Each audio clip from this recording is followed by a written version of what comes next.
জেরুজালেমে ইসরায়েলি সরকারের সামরিক অভিযান ও গাজায় চলমান যুদ্ধের বিরুদ্ধে বিক্ষোভে উত্তাল হয়ে ওঠে শহরের বিভিন্ন এলাকা।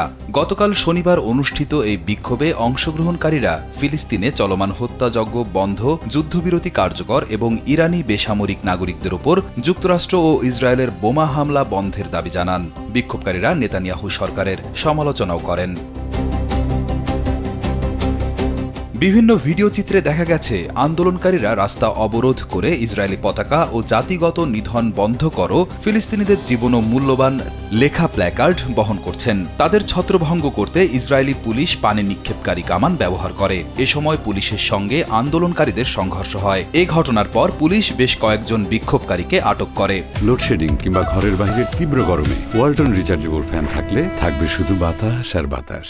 বিক্ষোভে অংশ নেওয়া ইমানুয়েল নামের এক আন্দোলনকারী বলেন, আমাদের দখলদারিত্বের অবসান ঘটাতে হবে, জাতিগত নিধনের বিরুদ্ধে প্রতিরোধ গড়ে তুলতে হবে, এই ভূখণ্ডে সবার জন্য নিরাপত্তা ও সম অধিকারের ভবিষ্যৎ নিশ্চিত করতে হবে।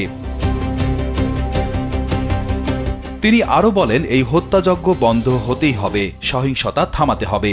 আমেরিকা ও ইসরায়েলকে ইরানি বেসামরিক নাগরিকদের ওপর বোমা হামলা বন্ধ করতে হবে।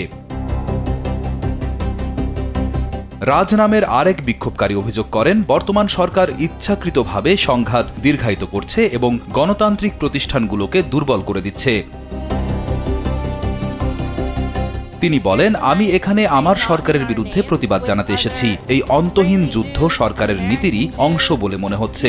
যুদ্ধ তখনই বৈধ হতে পারে যখন অন্য সব উপায় শেষ হয়ে যায়, কিন্তু অন্য কোনো পথই চেষ্টা করা হয়নি।